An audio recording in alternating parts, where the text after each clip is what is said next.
Geopolitics, geopolitical strategical point of view से हर चीज़ को जब हम देखते हैं ना, पंजाब जो है उसको एक बहुत ही इंपॉर्टेंट और क्रूशियल पार्ट माना जाता है when it comes to specially in India. पिछले 25 सालों में ये चीज़ देखी गई है दैट गोल्डन टेम्पल को हमेशा ही बहुत ही केयरफुली रखा जाता है एक स्ट्रैटेजिकल पॉइंट ऑफ व्यू से when it comes to India and Pakistan. But इस बार कुछ अलग देखा गया। It was different that the Pakistani army tried to attack on the Golden Temple. Why? इसकी मैं थोड़ा सा चीज बताता हूँ। देखिए, गोल्डन टेम्पल हमारे सबके लिए हिंदुस्तान में एक बहुत ही पवित्र जगह बिल्कुल है। हमने देखा कि एक बार कुछ वहां पे एक्शन हुए जिससे लोगों के सेंटिमेंट हम सबको बिल्कुल आज तक याद है। आज तक हमारे दिल में दर्द होता है कि हमारी इतनी पवित्र जगह पे किसी ने भी कुछ भी गलत क्यों किया। मैं किसी एक को गलत नहीं बोल रहा, जिसने भी किया वो हमारे लिए पवित्र एक पूजनीय जगह है। राइट। एक फ्रैक्शन है जो पाकिस्तान की मांग करता है और उनको लगता है कि पाकिस्तान तो उनका दोस्त है। वो पाकिस्तान जो आज गोल्डन टेम्पल के ऊपर अटैक करने की सोच रहा है, वो किसी भी सिख का, किसी भी पंजाबी का, किसी भी भारतवासी का सपोर्टर कैसे हो सकता है? आप समझिए हमारे लिए कितनी पवित्र जगह है। राइट। एक एक आदमी के दिल से चीजें हैं। हमें पता है हम परेशानी में होते हैं, हम दौड़ के वहां माथा टेक के आते हैं। राइट। हमें वहां जाके एक शक्ति मिलती है। बिल्कुल। और जो कुछ पाकिस्तानी लोग हैं वो भी मानते हैं, उनके लिए भी पूजनीय है। राइट। तो मैं उनके लिए ये मैसेज देता हूं कि आप सोचिए कि पाकिस्तान आपको कैसे सपोर्ट करता होगा। But do you think that there is a role of all these Khalistani terrorists जो कि बाहर बैठ के कुछ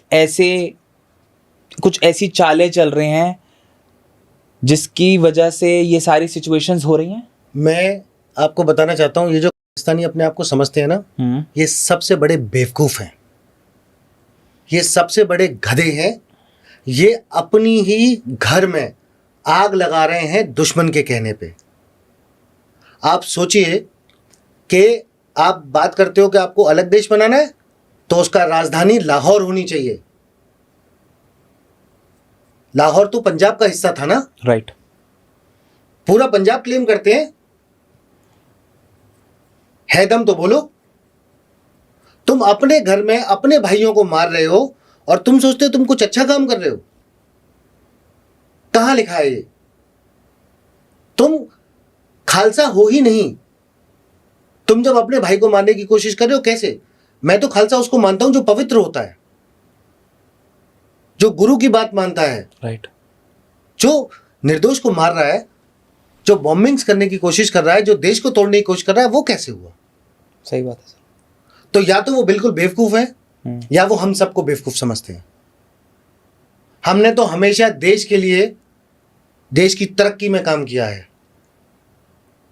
इंडियन आर्मी में सिख रेजिमेंट, सिखलाई, पंजाब रेजिमेंट, एक से एक बहादुर, एक से एक दमदार, अपनी सेफ्टी को छोड़कर देश की सुरक्षा के लिए उन्होंने जान दी, जान ली दुश्मनों की। उस पाकिस्तान ने पीठ में छुरा घोंपा, पर हमारे ये जवान ऑफिसर्स हर रैंक पे हैं, सीना ठोक के, सीना तान के खड़े रहे दुश्मन के सामने। राइट। और वहां पे कोई आके अपने आप को बोलता है मैं खालिस्तानी हूं। तुम थर्ड क्लास हो। अगर तुम सच में खालसा होते तो आज उनकी तरह होते जो देश में जाके लड़ रहे हैं, जिन्होंने देश के लिए अपनी जान दे दी। मैं पंजाब के ऐसे परिवारों को जानता हूं जिनके पास किसी चीज की कमी नहीं है, पर वो बोलते हैं कि साहब फौज में तो नौकरी करनी पड़ेगी, हम तो सदियों से करते आ रहे हैं। वो उन परिवारों के लोग हैं, वो हैं खालसा, जिन्होंने वर्ल्ड वॉर 1 से लेके और आज तक हिंदुस्तान का नाम रोशन किया। वो हैं जिनके नाम से अफगान डर के भागा करते थे।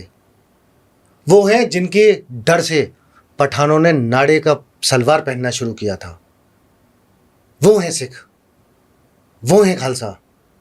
उन पे हमें फक्र है, हमारे भाई हैं वो। वो हमारे से कंधा मिला के चले। उन्होंने सिख धर्म को मान दिया, सम्मान दिया। ऐसे लोगों ने थोड़ी। जो चोर है वो सिख नहीं है। Sir, I am very proud. I come from a family. My great grandfather was in the armed forces. He was a part of the armed forces.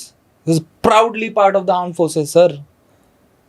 तो आप हम दुनिया में कहीं भी चले जाओ, मैं हिंदुस्तानी हूं, मैं दुनिया में कहीं भी जाता हूं, अच्छी से अच्छी जगह, खराब से खराब जगह, मुझे एक सिख दिखता है, एक मुझे पग दिखती है, मुझे लगता है मेरा भाई है, मैं सुरक्षित हूं।